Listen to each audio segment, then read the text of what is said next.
Good morning. पहाटेचे वाजले होते 2 आणि 2 वाजता उठून आम्ही मस्त छोटीशी आमची शिदोरी बनवली आणि निघालो रायगडाला.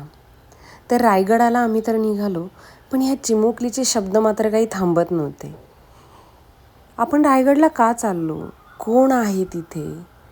कोणता देव आहे तिथे?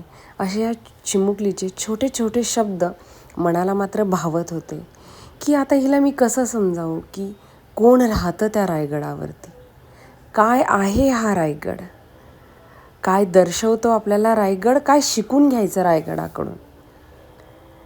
तर अशा चिमुकलीच्या प्रश्नांची छोटी छोटी उत्तरं देत आम्ही रायगडाला निघालो होतो. ताम्हिणी घाट क्रॉस करून, ताम्हिणी घाटातून त्याचा आनंद घेत पहिल्यांदाच थांबलो आम्ही.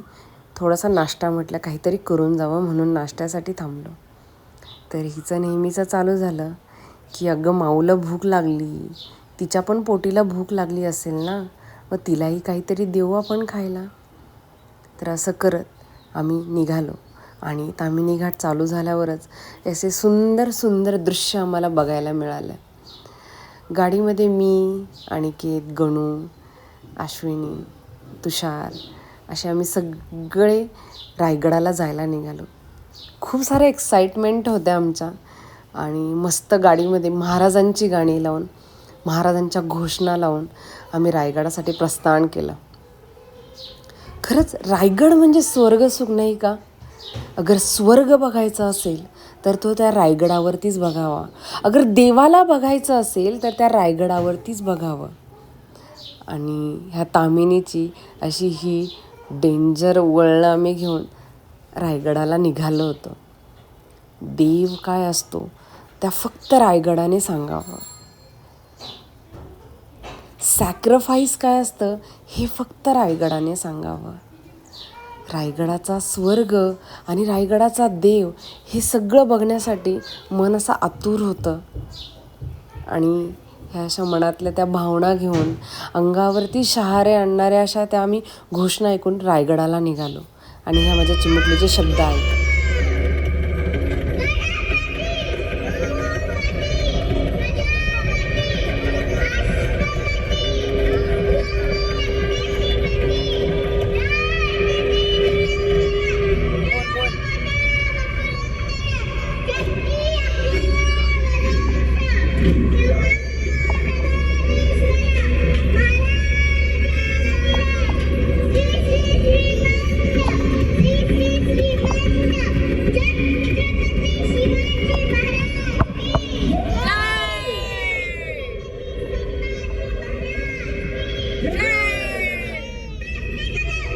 मलाही तसं बोलायचं आहे, पण तिला नाही बोलता आलं. पण जेवढं जमेल तिने तेवढं बोललं.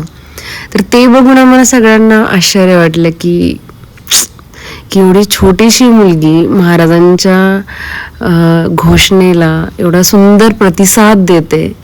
तर ते बघून खरंच खूप छान वाटलं. आणि आम्ही रायगडला जायला निघालो. ताम्हिणी घाटामध्ये होतो. ताम्हिणी घाट सर करताना पहिल्यांदा होता आमचा ताम्हिणी घाट. आम्ही कधीही या रस्त्याने गेलोच नाही. तर वातावरण इतकं सुंदर झालं होतं, ठिकठिकाणी असं वाटत होतं की आभाळच खाली आलाय, ढगातच आहोत आम्ही. आणि हे जे मोठे मोठे कडे होते तर एकदम भिंतीसारखे वाटत होते. आणि भिंतीच्या आकाराचे हे कडे की त्यावेळेस महाराजांनी कसं केलं असेल. हत्तीच्या आकाराचा हा जो कडा, इतके सुंदर असे धबधबे बघायला आम्हाला मिळाले की खरंच असं वाटलं की खरंच स्वर्ग सुख म्हणजे महाराज आणि तो महाराजांनी बांधलेला हा गड. आणि हे इतकं छान वातावरण, इतकं निसर्गरम्य असं वातावरण, बस की आम्ही बघितलं. ताम्हिणी घाट सर केला आणि महाराजांच्या कड्यावरती पहिला पाऊल टाकला. खूप सुंदर वाटत होतं, मस्त वाटत होतं की आज आम्ही काहीतरी वेगळं बघणार आहोत. आज आम्ही महाराजांना प्रत्यक्ष अनुभव घेणार आहोत. महाराज असल्याचा भास आम्हाला होत होता की आम्ही विचार करत चाललो होतो की कसं महाराजांनी त्यावेळेस बांधलं असेल, कसे महाराज इथून जात असतील, ह्याच रस्त्याने ह्याच पायरीने महाराजांचा प्रवास होत असेल. म्हणजे हे सगळं आठवून आम्हाला खूप सुंदर वाटत होतं. आणि त्या रस्त्याने आज आम्ही चाललोय, तो रस्ता आज आम्ही पकडलाय, तो रस्ता आज आम्ही धरलाय महाराजांचा, महाराजांकडे जाण्याचा, महाराजांना अनुभव घेण्याचा, महाराजांना फील करण्याचा. कारण पूर्ण जे ढग आहेत ते किल्ल्यांवरती आले होते. तो नजारा, ते दृश्य ते बघून आणि म्हणजे एकदम त्या वातावरणात, त्या हवेमध्ये इतकं काही एनर्जेटिक होतं की वरतून एवढा पाऊस चालला होता पण आमची एनर्जी मात्र जात नव्हती. किती म्हणजे महाराजांचं खरंच किती वर्णावं तेवढं थोडं आहे. आणि ही जी माझी छोटी आहे ना, ही आजारी होती, जरा तिला सर्दी झाली होती, तरी पण तिने न थकता महाराजांचा पूर्ण किल्ला सर केला. थोडं पुढे गेलो आणि पुढे गेल्यावर एक छोटंसं असं सुंदर झाड लागलं, जिथून पूर्ण धबधबा एक वाहत होता. त्या झाडाला बघितल्यावरती असं वाटलं की, तुम्हाला मी बोलली होती ना की माझी छोटीशी खूप सारे प्रश्न विचारते, ऐका तिचे प्रश्न.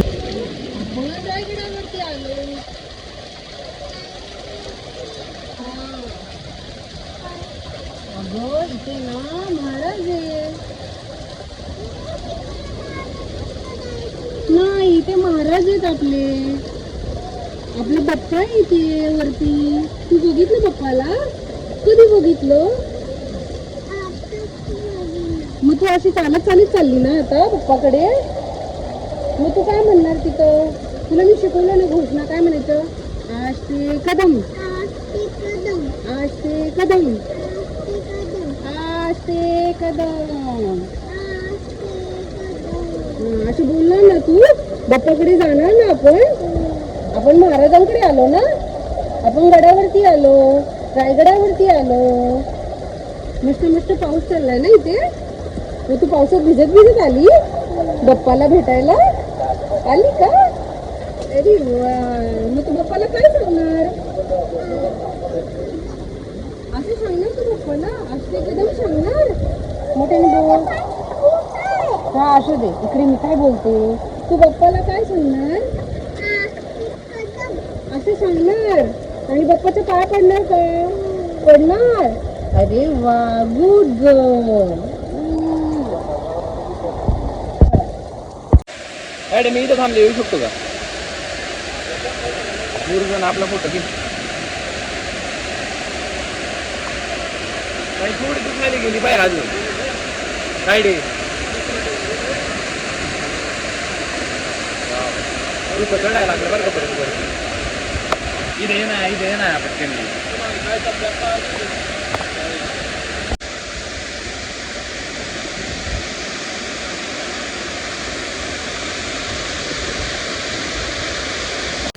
किती महाराजांना फील करावं, किती अनुभव घ्यावेत.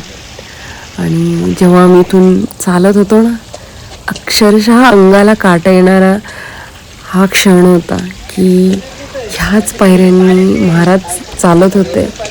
आज आम्ही एका महादरवाजाजवळ येऊन थांबलो होतो, जिथून महाराजांनी प्रवेश करायचे, जिथे महाराजांचे मावळे त्यांच्यासाठी नतमस्तक होण्यासाठी तयार होते, त्या दरवाजाजवळ आम्ही येऊन थांबलो होतो.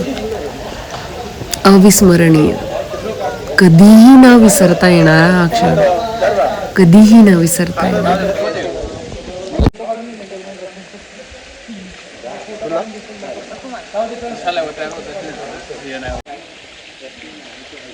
ते पॉइंट 6 मध्ये गेले येते सगळे.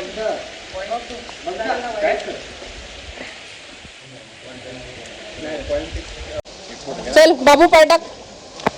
चला.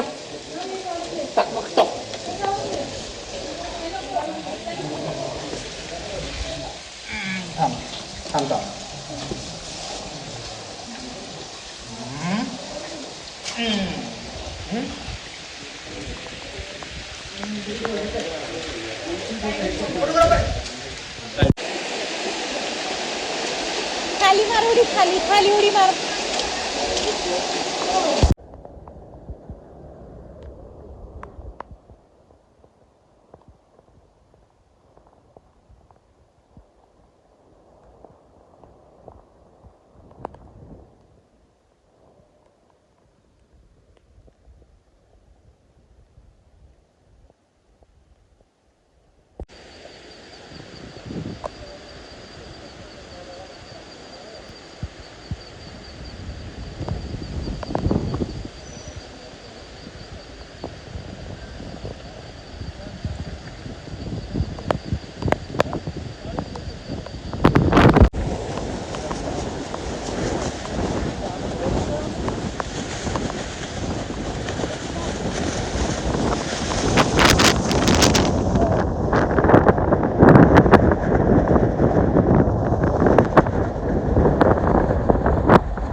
दुपारचं जेवण वगैरे करून महाराजांना पाहून आणि थोडं फटाफटच बघितलं आम्ही, कारण माझी छोटीला थोडासा ताप आला होता. महाराजांना बघून आम्ही पटापट खाली उतरलो आणि आमचा हा शेवटचा व्हिडिओ शूट झाला महाराजांच्या किल्ल्यावरती. जास्त मला काही दाखवता नाही आलं व्लॉगमध्ये, पण जेवढा काही मी शूट केला तुमच्या सगळ्यांसाठी तेवढा मी अपलोड केला आहे.